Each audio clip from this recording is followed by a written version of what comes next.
اعوذ باللہ من الشیطان الرجیم بسم اللہ الرحمن الرحیم الحمد للہ الذی لا یبلغ مدحتہ القائلون ولا یحصی نعماءہ العادون ولا یعدی حقہ المجتہدون الذي ليس لصفته حد محدود ولا نعت موجود ولا وقت معدود ولا أجل ممدود فطر الخلائق بقدرته ونشر الرياح برحمته الصلاة والسلام على الرسول المسدد المصطفى الأمجد المحمود الأحمد سیدنا و مولانا و مولا الکونین جد الحسن والحسین عانی ابو القاسم محمد اللہم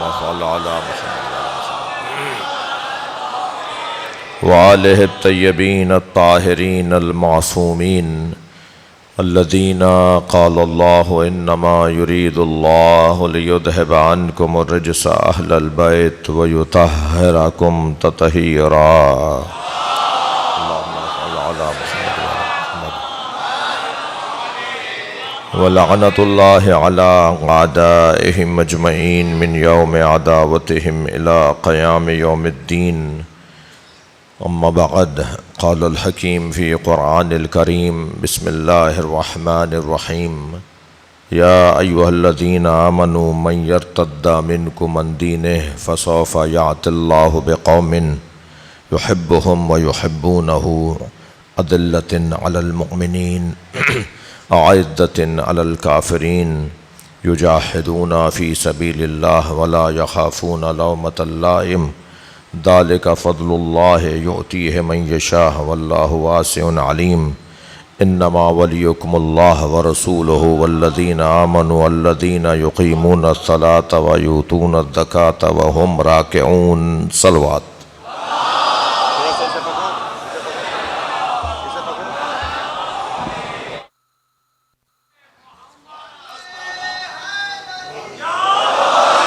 ایک اور بلند صلوات نبی کے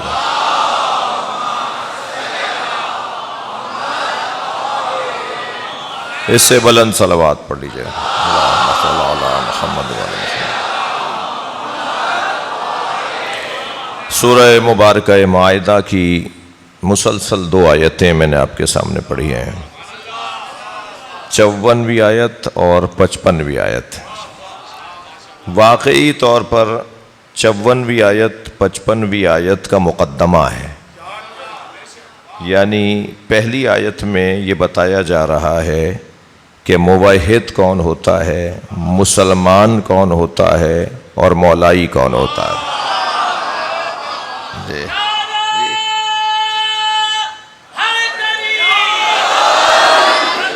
پہلی آیت میں بتایا جا رہا ہے کہ کسے ولایت الہیہ نصیب ہوتی ہے، کسے ولایت نبویہ حاصل ہوتی ہے اور کسے ولایت حیدریہ حاصل ہوتی ہے.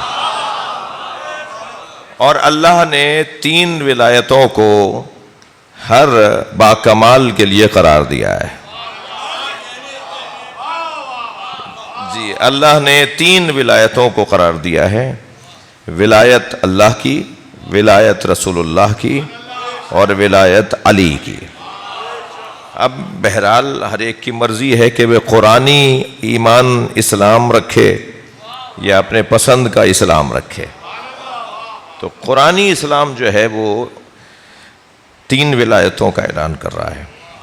مگر یہ جو تینوں ولایتیں ہیں، میں ابھی ترجمہ نہیں کیا، یہ جو تینوں ولایتیں ہیں یہ نااہل تک نہیں پہنچ سکتی. مولانا صاحب یہ اہلیت اور قابلیت کی بنیاد پر پہنچیں گی اور پہنچنے کے بعد بھی مسلسل اس میں شدت، اضافہ، گہرائی، سنگینی اس میں بڑھتی چلی جائے گی. یعنی ہر موحد ایک جیسا نہیں ہے، کلمہ ایک جیسا ہے، ہر مصطفی ایک جیسا نہیں ہے، مگر وہ کلمہ سرکار کا پڑھتا ہے، اور ہر مولائی ایک جیسا نہیں ہے، چاہے وہ کلمہ مولا علی کا ایک جیسا ہی پڑھتا ہو۔ تو اب دو مرحلے ہو گئے، ایک ظاہری مرحلہ، ایک سوری مرحلہ، ایک ظاہری مرحلہ، اور ایک حقیقی اور باطنی مرحلہ۔ ظاہری مرحلہ سب کا ایک جیسا ہوگا، آپ بھی علی ولی اللہ بولتے ہیں، وہ بھی علی ولی اللہ بولتا ہے، وہ بھی علی ولی اللہ بولتا ہے، وہ بھی لا الہ الا اللہ کہتا ہے، وہ بھی محمد رسول اللہ کہتا ہے، سب لفظ ایک جیسا بولتے ہیں، مگر سب کے سب کا لا الہ الا اللہ ایک جیسا نہیں ہے،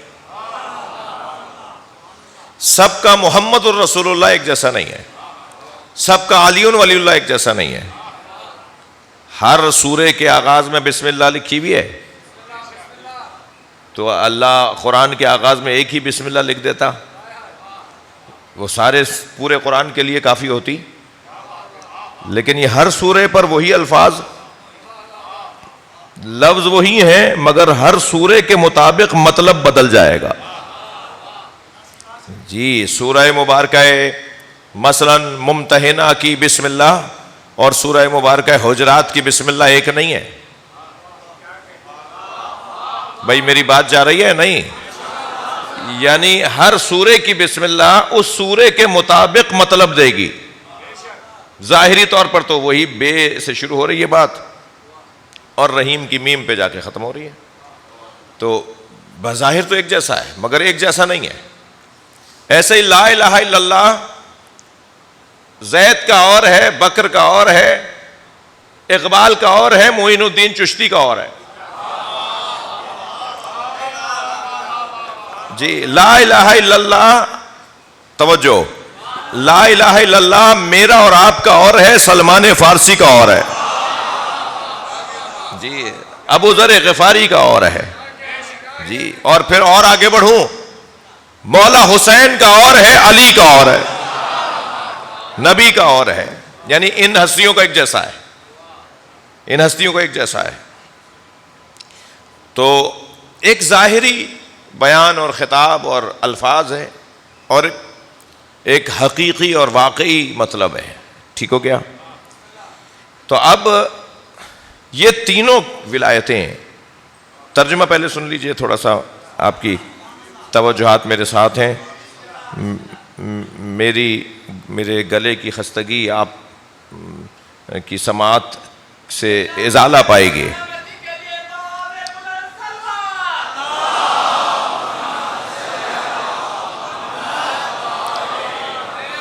اب یہ محبت کرنے والوں کی محبت کو تو میں کچھ نہیں کر سکتا نا، آپ سب کی سلامتی کے لیے صلوات، اللہم صل علی محمد وعلی محمد۔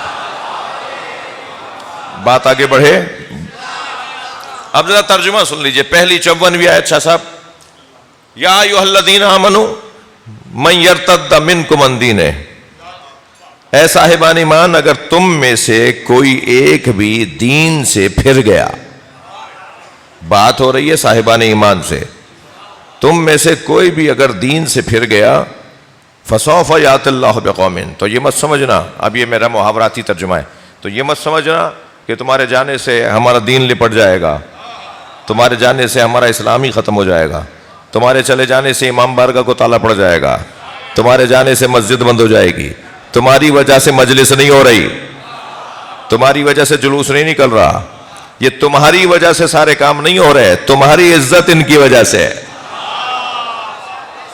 تمہارا مقام ان کی وجہ سے ہے۔ فسوف یأتی اللہ بقوم، اللہ پھر کسی اور کو لے آئے گا، اگر تم چھوڑ کر چلے گئے تو تمہارے جانے سے کوئی فرق نہیں پڑے گا۔ کیسا آئینہ دکھایا اللہ نے، بھائی صلوات پڑھ لیں محمد و آل محمد۔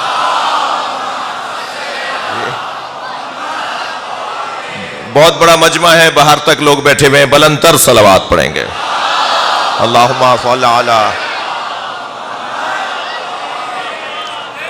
بات آگے بڑھے، اللہ آئینہ دکھا رہا ہے، خبردار اپنے قد میں رہو، اپنے ہولیے میں رہو، اپنے کپڑوں میں رہو، باہر مت نکلو، اپنی حدوں سے باہر نہ نکلو، اپنے آپ کو سب کا وڈیرا مت مانو، اپنے آپ کو سب کا چودھری مت مانو. بہت سارے لوگوں کی وجہ سے بڑی خدمتیں ہو رہی ہیں, اور کچھ لوگوں کو تو کل کے جاتے ہوئے آج ہی چلا جانا چاہیے, اس لیے کہ ان کی وجہ سے کام رک رہے ہیں. تو اب ہر آدمی اپنے آپ کو تولے کہ وہ کہاں کس لیے کیا کر رہا ہے. یہ قرآن نہیں ہوتا نا تو آپ ناراض ہو جاتے مجھ سے. باتیں تھوڑی سی ایسی ہو رہی ہیں. یہ قرآن ہے, یہ آیت ہے, اللہ کہہ رہا ہے فَسَوْفَ يَأْتِ اللَّهُ بِقَوْمٍ, پھر اللہ ایک اور قوم کو لے آئے گا. جاؤ گے تم ایک, آئے گی جمع. تم جیسوں کے جانے کا تو فائدہ ہی ہے. تم ایک جاؤ گے, اللہ بہت ساروں کو بھیجے گا. تو اے صاحبان ایمان, کل کے جاتے ہوئے آج چلے جاؤ. اے صاحبان ایمان, تمہارے جانے سے کوئی فرق نہیں پڑے گا. فَسَوْفَ يَأْتِ اللَّهُ بِقَوْمٍ, اللہ ایک اور قوم کو لے آئے گا جس کے اندر یہ 6 صفتیں پائی جائیں گی. اب یہ 6 صفتیں نہیں ہیں, 6 کلاسیں ہیں. یہ 6 کلاسوں سے گزرو تو اللہ کی ولایت سمجھ میں آئے. یہ 6 کلاسوں سے گزرو تو رسول اللہ کی ولایت سمجھ میں آئے. اور علی کی ولایت سمجھنے کے لیے تو سلمان کا مزاج بنانا پڑے گا. صلوات پڑھ لیں ذرا نبی کی ذات پر.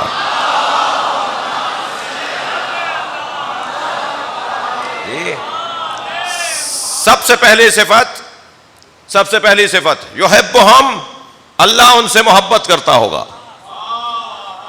ارے کتنا بڑا کام ہے بھائی, اللہ ان سے محبت کرتا ہوگا. سب سے پہلی نشانی, پہلی علامت, پہلی صفت, اللہ ان سے محبت کرتا ہوگا.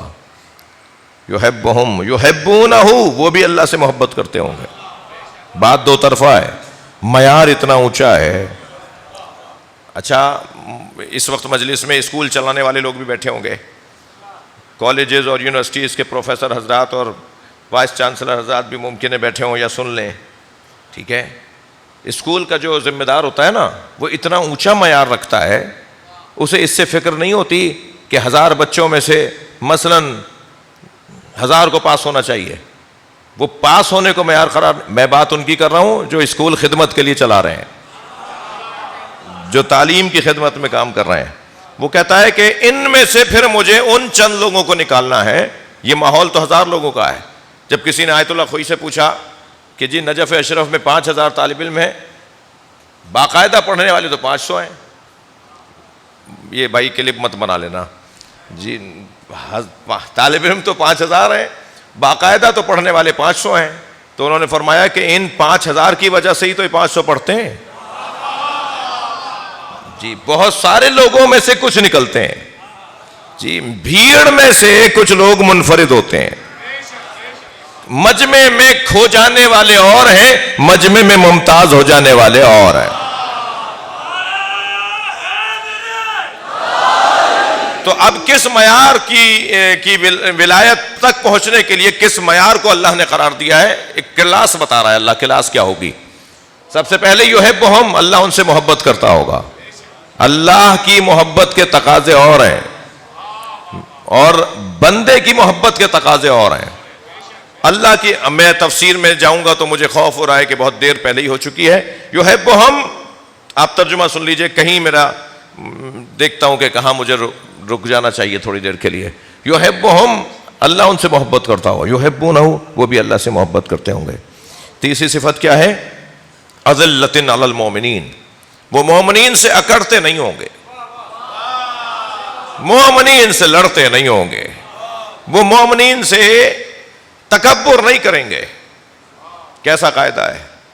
مومن رحماء بینہم, جن کی ایک صفت یہ ہے کہ وہ آپس میں رحیم ہے, آپس میں مہربان ہے. سارا زور, ساری طاقت, سارے پیسے, سارا بازو کا دم اپنوں پہ ہی نکالنا ہے. تم میں جرأت ہے تو جاؤ اسرائیل, جا کے یہودی سے لڑو. تم جا کر لڑو ان لوگوں سے کہ جو مسلمانوں کو پریشان کیے ہوئے ہیں. مگر نہیں ہے تو سارا زور اپنوں پہ نکالنا ہے. ساری لڑائیاں آپس میں ہی ہونی ہیں. یار میں عمومی بات کر رہا ہوں, آپ کو کوئی خفا نہ ہو میری بات سے. آپ کی تو بات ہی نہیں ہو رہی.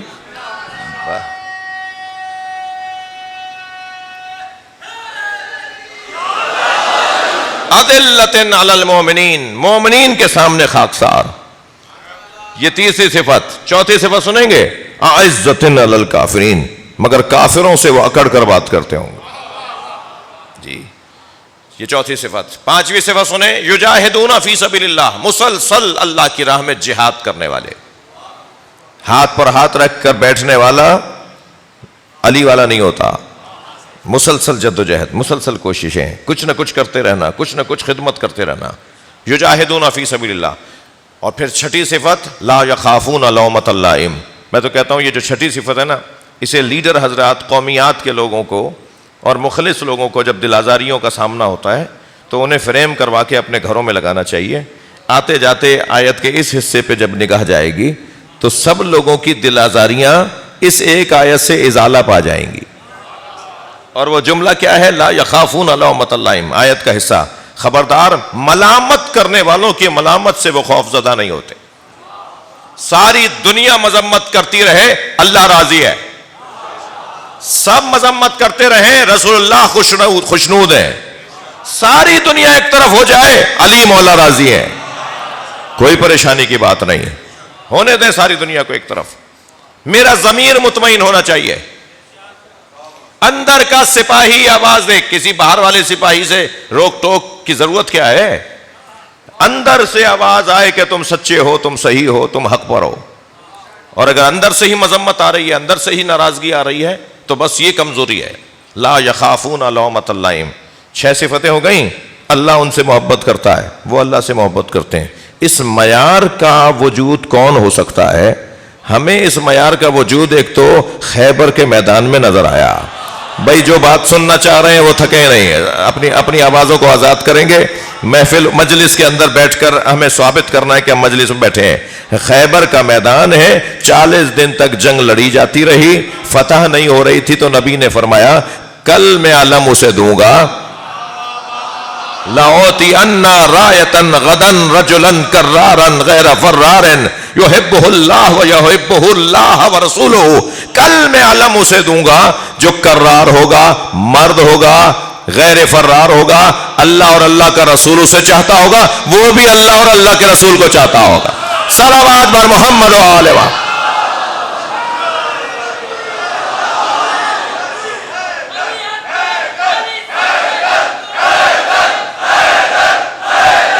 ماشاءاللہ ماشاءاللہ.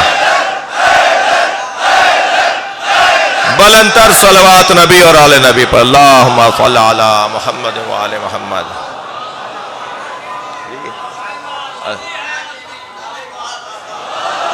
اللہ اور اللہ کا رسول جس سے محبت کرتا ہو.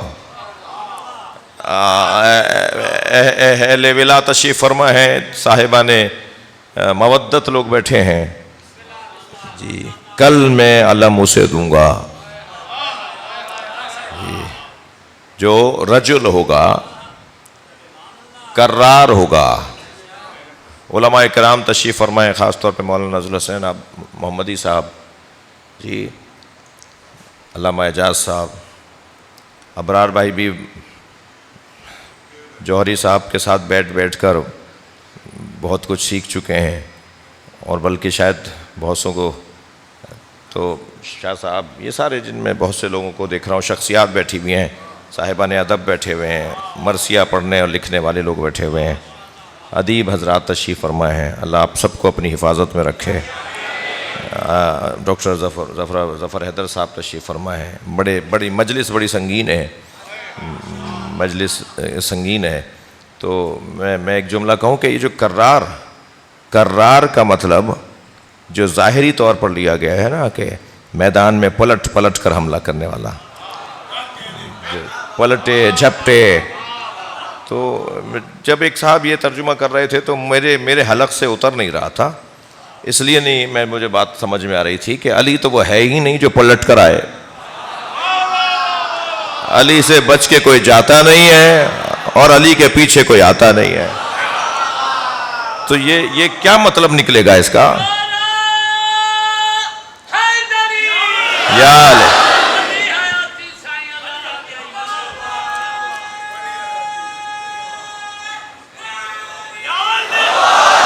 اس لیے کہ مولا علی علیہ السلام سے جب کسی نے پوچھا, مولا جب آپ میدان میں جاتے ہیں تو آپ پہلے کسے مارتے ہیں؟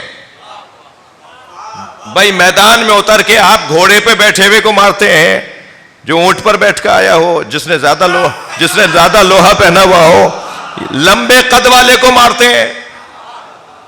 کسے پہلے مارتے ہیں؟ مولا مسکرایا اور فرمایا سرداروں کو مارتا ہوں, مزدوروں کو نہیں مارتا.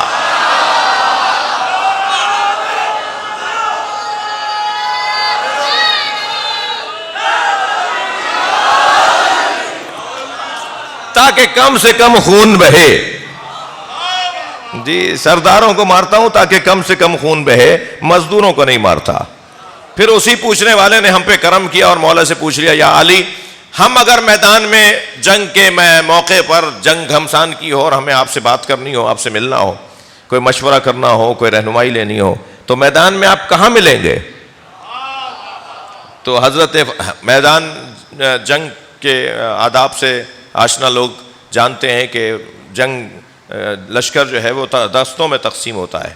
لشکر کا چہرہ علیحدہ ہوتا ہے, میمن علیحدہ ہوتا ہے, میسر علیحدہ ہوتا ہے, قلب لشکر یہ علیحدہ ہوتا ہے, اور لشکر کی پشت پناہ علیحدہ ہوتی ہے.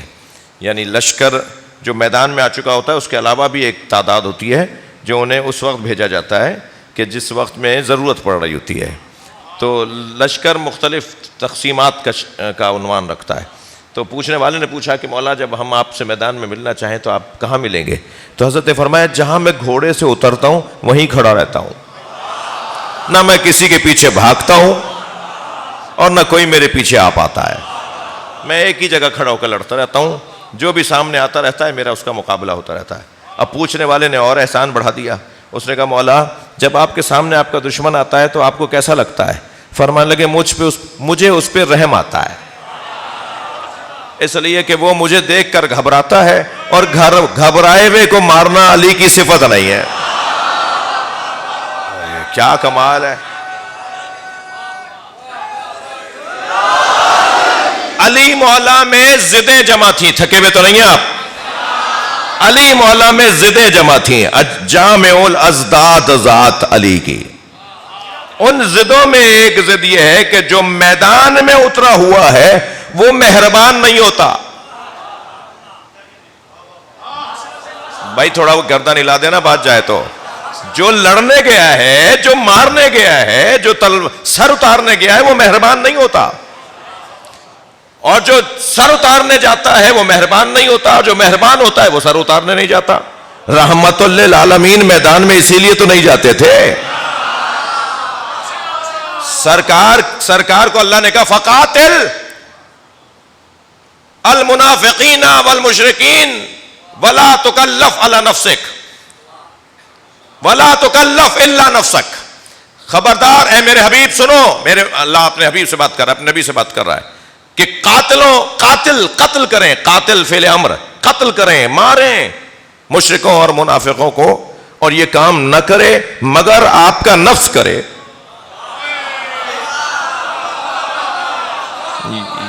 الا نفسک, یہ کام نہ کرے مگر آپ کا نفس کرے. اب یہ نبی مکرم نے کتنی مرتبہ تلوار اٹھائی؟ اسلامی تاریخ کے طالب علم بیٹھے ہوئے ہیں, سرکار نے کتنے لوگوں کو قتل کیا؟ اس لیے کہ رحمت للعالمین کے ہاتھ میں تلوار جچتی نہیں ہے. جو رحمت للعالمین ہوگا وہ ہاتھ میں تلوار نہیں دے گا.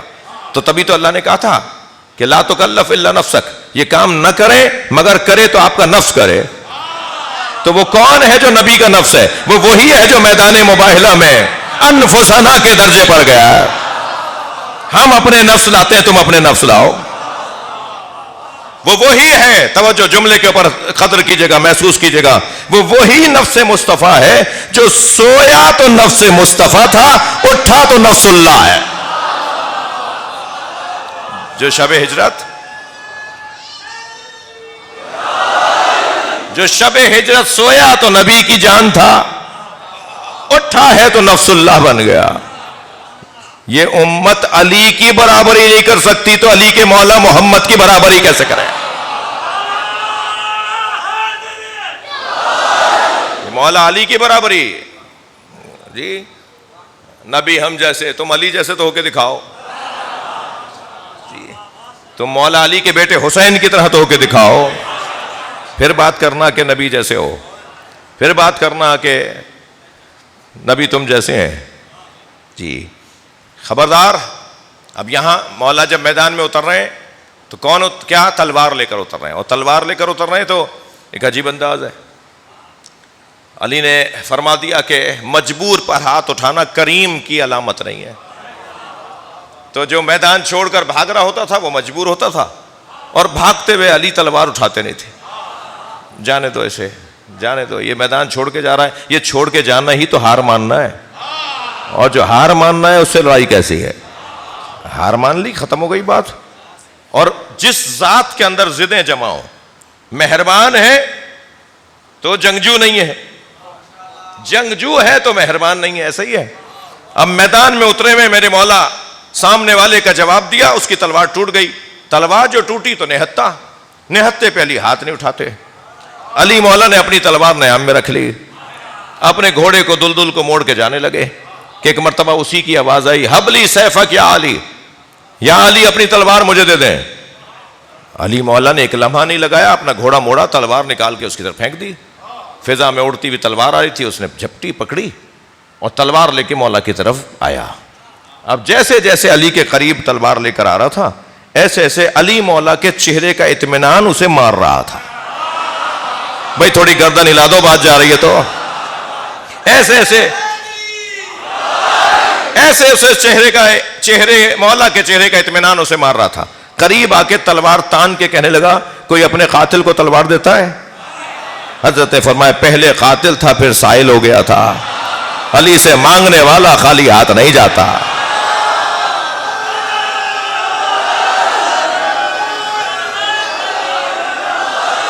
صلوات بر محمد و آل محمد.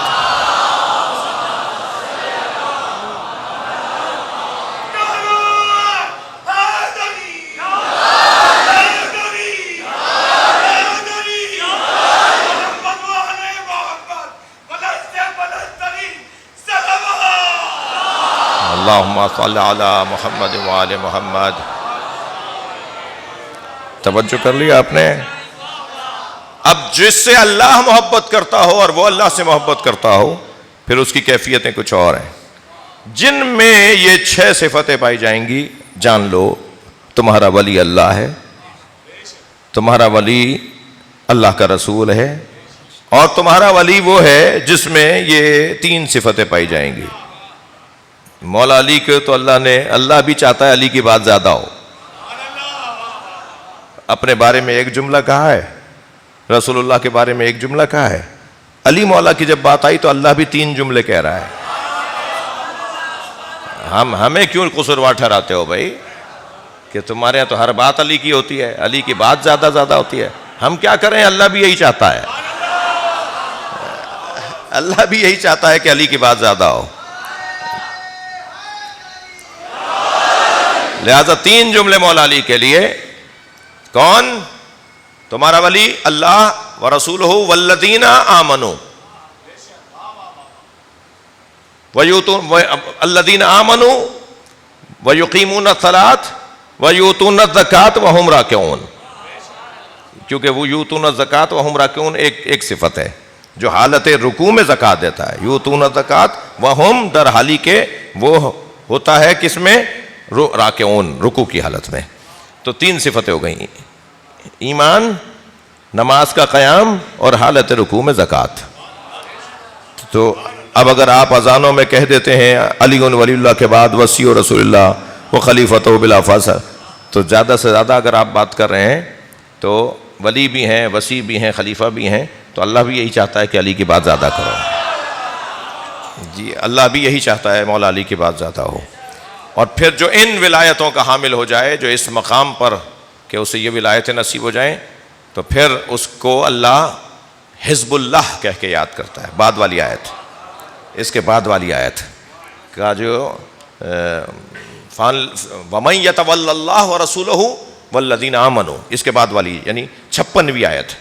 اور جو اللہ کے رسول اور صاحب ایمان جس کی وہ صفتیں بتائی ہیں اس کی پیروی کر رہا ہو تو جان لے فَإِنَّ حِزْبَ اللَّهِ هُمُ الْغَالِبُونَ. تو حزب اللہ ہی غالب رہے گا. تو غالب کون رہے گا؟ مستقبل کس کا آئے گا؟ جو اللہ کا لشکر ہوگا، جو حزب اللہ ہوگا. حزب اللہ کون ہے؟ جو علی ولی اللہ تک پہنچا ہوا ہو. حزب اللہ کی وہ صفتیں پہلے بتا دی گئیں. تو غالب کون آئے گا, حاکم کون بنے گا, غلبہ کس کا ہوگا؟ بظاہر جنگ تو کوئی اور جیتے گا مگر غلبہ کسی اور کا ہوگا.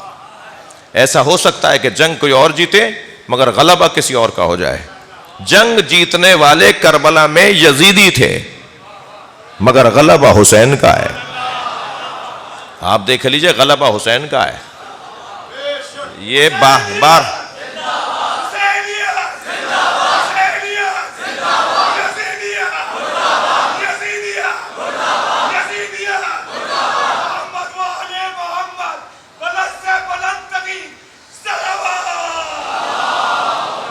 میں لفظوں کو بدل کے اگر یوں کہہ دوں کہ جنگ جیتنے کا مفہوم حسین نے بدل دیا.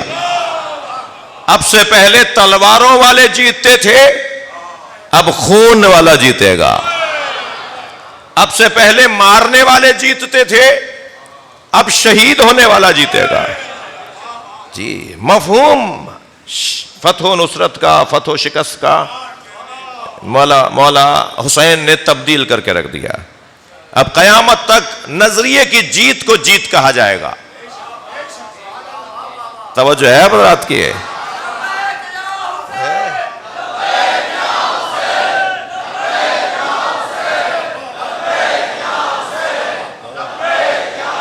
بھئی اگر نعرہ لگانا ہے تو پھر مل کر کریں, لبیک یا حسین,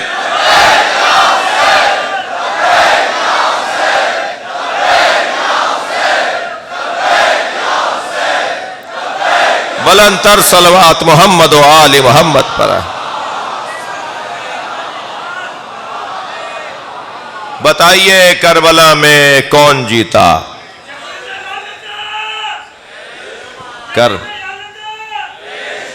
کربلا میں وہ جیتا جس نے کہہ دیا تھا مثلی لا یبایع مثلہ, مجھ جیسا اس جیسے کی بیعت نہیں کر سکتا.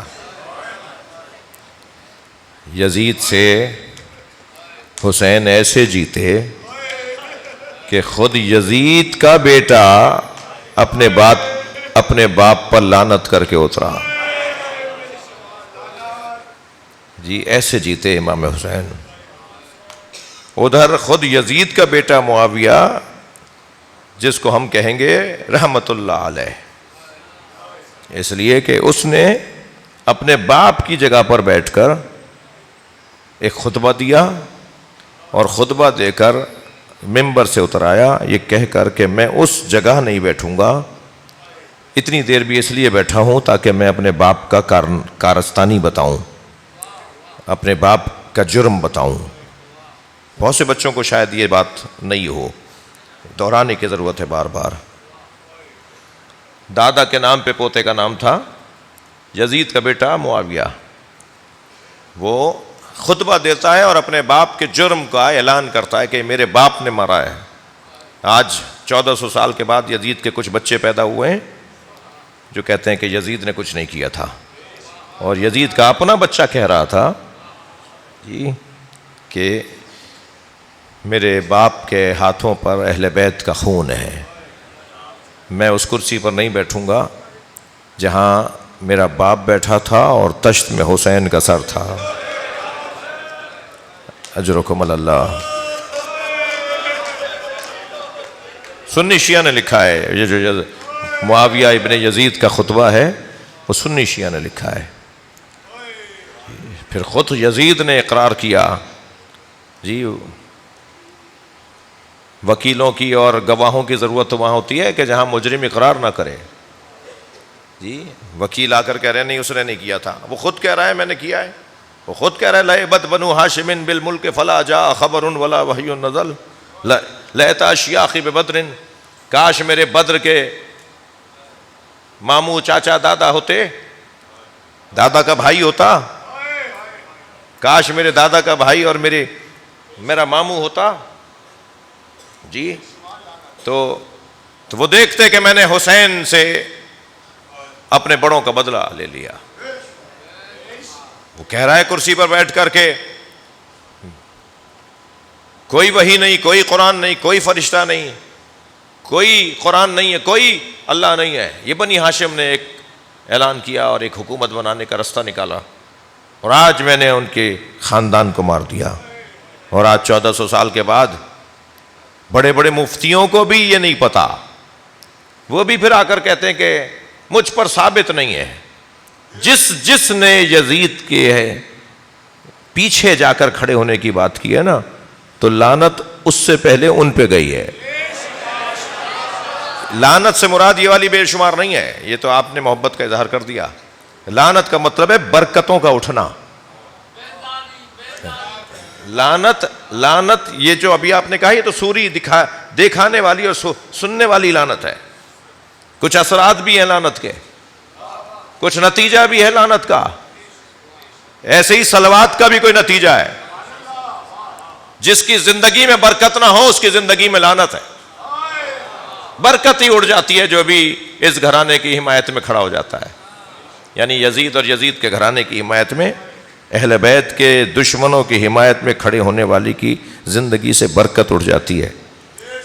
اور اہل بیت جو تنہا کر کے مارے گئے، اہل بیت جنہیں پیاسا کر کے مارا گیا، اہل بیت جنہیں گھیر کر مارا گیا، اہل بیت کہ جنہیں مارنے کے بعد ان کے سروں کو دیار بدار لے جایا گیا، اہل بیت جنہیں مارنے کے بعد ان کے گھر کی بچیوں کو اسیر بنایا گیا، جو بھی آج اہل بیت کا نام لیتا ہے ان کی وجہ سے زندگی میں برکت آ جاتی ہے۔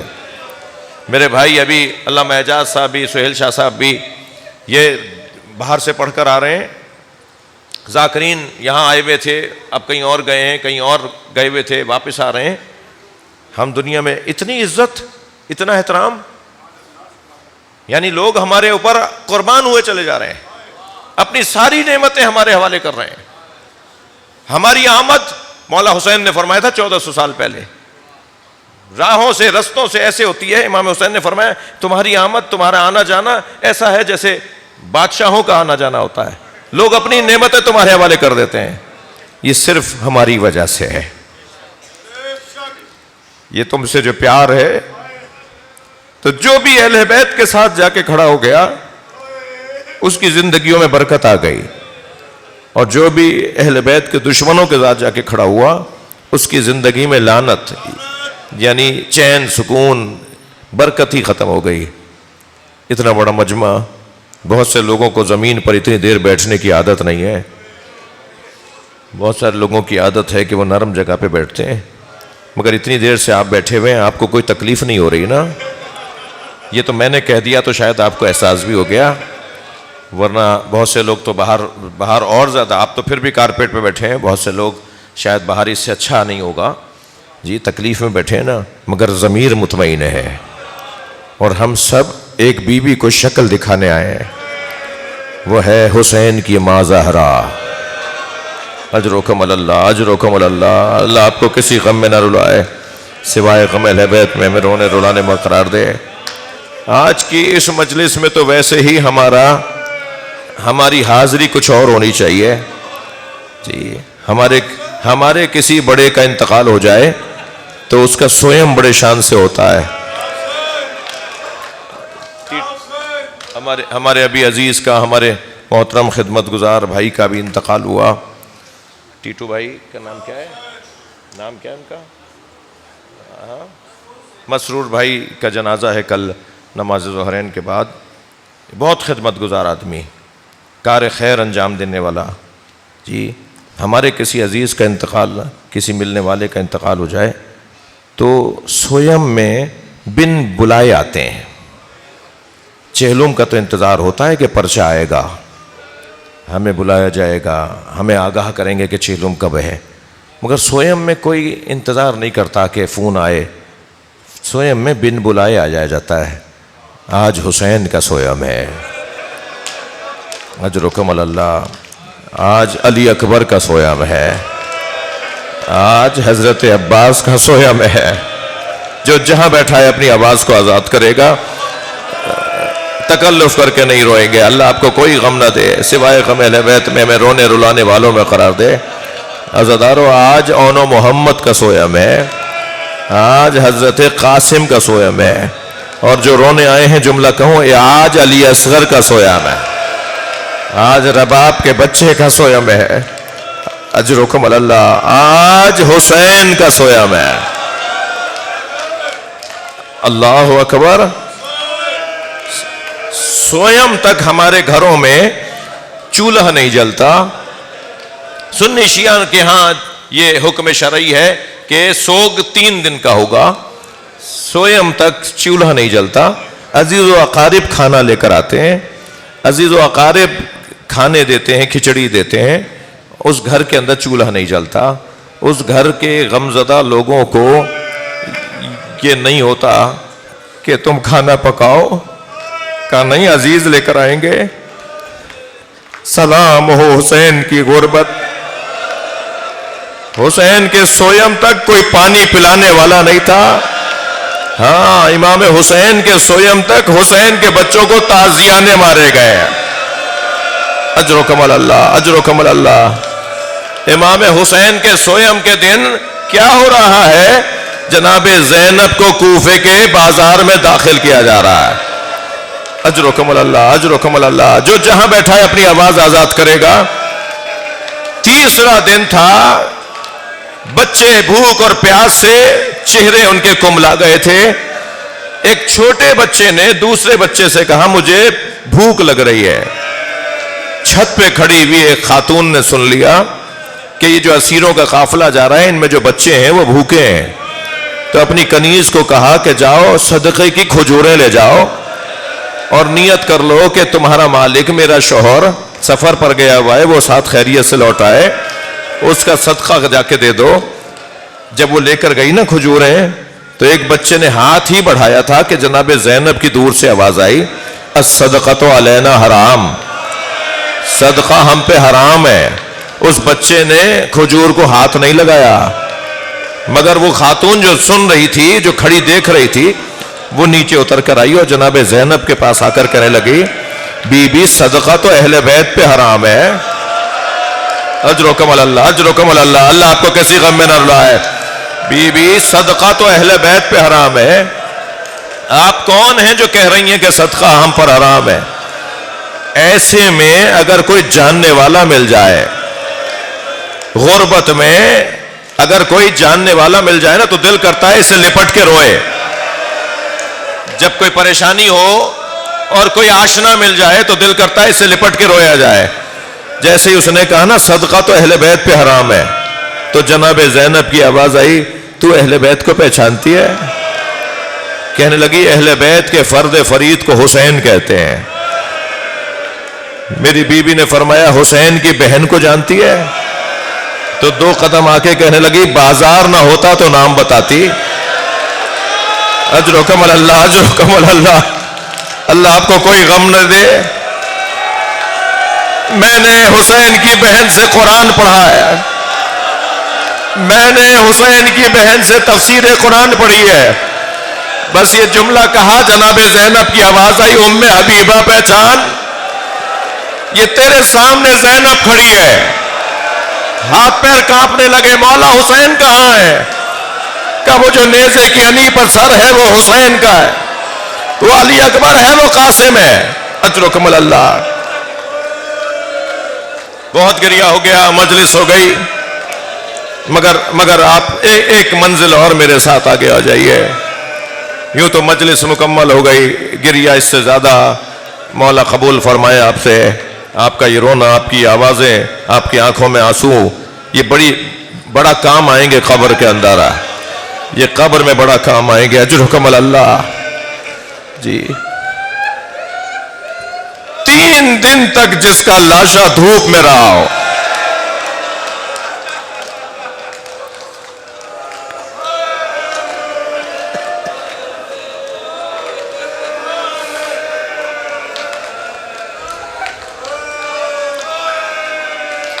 بنی اسد کے لوگ تیار ہوئے کہ حسین کا لاشا دفنا دیا جائے.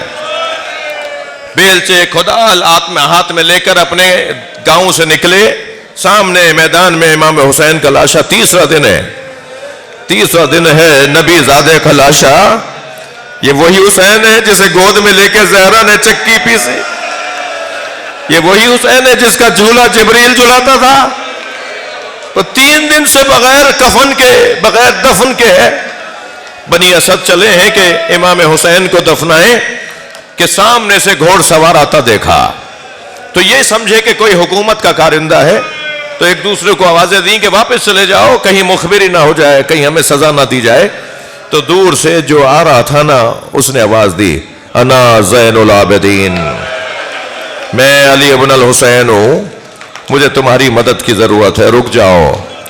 مدد جب امام سجاد معجزے سے آ سکتے تھے، وہاں دنیا دیکھ رہی ہے کہ آپ زنجیروں میں جکڑے ہوئے ہیں کوفے میں، اور ادھر امام آ گئے ہیں بابا کو دفنانے کے لیے، کیونکہ امام کو امام کے علاوہ، معصوم کو معصوم کے علاوہ کوئی اور دفنا نہیں سکتا۔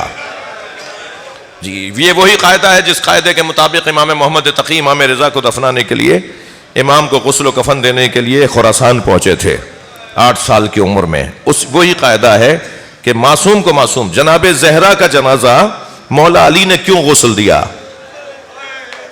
اس لیے کہ اس وقت معصوموں میں علی ہے کہ جو معصوم کو معصوم ہی غسل دے گا۔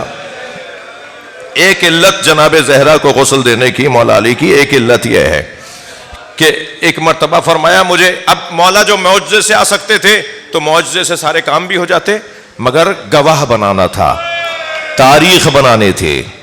تاریخ لکھے گی کہ علی بن الحسین تو یہاں تھے، کوفے کے اندر تماشا دیکھنے والے کہیں گے ہم نے تو یہاں دیکھا تھا، یہ بتائیں گے کہ وہ آئے تھے اور ہم نے ان کے ساتھ دفنایا تھا۔ راوی بنیں گے نا، روایت بنے گی نا، تاریخ بنے گی نا۔ کل آنے والے قلم فروش مورخوں کو یہی جواب دیں گی، یہی روایت جواب دے گی نا۔ آواز آئی امام کی، رک جاؤ مجھے تمہاری مدد کی ضرورت ہے۔ امام قریب آئے، امام نے پہلے ان سے پرسہ لیا، ان سب نے امام کو پرسہ دیا، پھر امام نے فرمایا ایک بڑی قبر بناؤ، ایک بڑی قبر کھودو۔ ایک بڑی قبر انہوں نے کھودی، بنائی، پھر امام نے سارے شہداء کو ایک قبر میں لٹایا جس کا نام گنج شہیدہ رکھا۔ اللہ آپ کو لے جائے کربلا، جب آپ امام حسین کے حرم میں جائیں گے نا تو ایک بڑی قبر ہے جسے گنج شہیدہ کہتے ہیں، وہ وہی جگہ ہے، اس میں سارے شہیدوں کو رکھا، اور پھر فرمایا اب میرے ساتھ نہر کے کنارے چلو، اجرکم اللہ، اب میرے ساتھ نہر کے کنارے چلو، فرات کی ترائی پر چلو۔ وہاں جو پہنچے تو وہاں ایک لاشا ہے جو عباس علمدار کا لاشا ہے۔ امام نے فرمایا قبر بناؤ۔ اب جب حضرت عباس کا لاشا اٹھانے لگے نا تو لاشا ڈھلک جاتا تھا، لاشا ڈھلک جاتا تھا۔ حضرت عباس کا جوڑ علیحدہ تھا۔ اللہ آپ کو جناب سکینہ کی قبر پر لے جائے، اللہ آپ کو حضرت عباس کی اصلی قبر پر لے جائے۔ جناب سکینہ کی قبر جتنی ہے نا اتنی ہی قبر جناب عباس کی ہے، جس کا قد اتنا لمبا ہو، تھکے نہیں جنہیں رونا، جس کا قد اتنا لمبا ہو، جو دراز قد قوی ہیکل وجود ہو، اس کا جنازہ اتنا چھوٹا کیسے رہ گیا؟ امام نے چٹائی میں لاشا لپیٹا اور قبر کے حوالے کرتے ہوئے ایک مرثیہ پڑھا، چچا آپ کو کربلا کی ریت مبارک ہو، اور میں کوفے میں زینب کبریٰ کے ساتھ ہوں، وہ بار بار آپ کو آواز لگاتی ہیں میرا وہ پردے کا محافظ کہاں ہے جس نے مجھے مدینے میں اجرکم اللہ، اجرکم اللہ۔ واپس آئے اور فرمایا 2 قبریں بناؤ، ایک پائنتی کی طرف ایک سرہانے کی طرف۔ تو پائنتی کی طرف حضرت علی اکبر کو لٹایا اور سرہانے کی طرف بابا حسین کو لٹایا، اور امام حسین کو قبر میں لٹا کر جناب علی اکبر کو لٹا کر قبر کو خاک سے یکساں کیا، اور حضرت علی اکبر سے ایک جملہ کہا تمہیں بابا کا جوار مبارک ہو، اے میرے بھائی علی اکبر تمہیں بابا کا جوار مبارک ہو۔ قبر کو مولا نے بنا کر انگشت شہادت سے ایک جملہ لکھا۔ کیوں لکھ رہے ہیں یہ جملہ؟ کیونکہ ابھی چند ہی دنوں بعد جابر ابن عبداللہ الانصاری آئیں گے، صحابی رسول آئیں گے، وہ ان قبروں میں کیسے پہچانیں گے کون سی کس کی قبر ہے؟ تو قبر پہ کیا لکھا؟ ھذا قبر الحسین الذی قتلوا عطشانا، یہ اس حسین کی قبر ہے جسے پیاسا مارا۔ عزاداروں مجلس میں نے مکمل کر دی، بس ایک جملہ اور سن لیجئے اور پھر مجلس عزا میں نوحہ خانی میرے بھائی آصف مغل کریں گے۔ میرے مولا نے قبر پہ لکھا یہ اس کی قبر ہے جسے پیاسا، اس حسین کی قبر ہے جسے پیاسا مارا۔ یہ جو مصائب میں پڑھ رہا ہوں نا، ایسے ہی حرم امام حسین میں ایک عالم دین مصائب پڑھ رہے تھے، ممبر سے جب اترے تو جیسے آپ رو رہے ہیں ایسے ہی روتے ہوئے ایک جوان نے کہا کہ آپ نے یہ نہیں بتایا کہ علی اصغر کو کہاں دفنایا، آپ نے یہ نہیں بتایا کہ امام سجاد نے علی اصغر کو کہاں دفنایا؟ تو ان عالم دین نے کہا مجھے نہیں پتا کہ حضرت علی اصغر کو کہاں دفنایا. رات آئی، بستر خواب پر گئے، خواب کی حالت میں امام حسین کو دیکھا. امام روتے ہوئے نظر آئے اور فرمایا ہمارے رونے والوں کو بتاؤ علی اصغر میرے سینے پہ سو رہا. زین العابدین نے علی اصغر کو میرے سینے پر لٹا دیا. الا لعنت اللہ علی القوم الظالمین. ماتم حسین.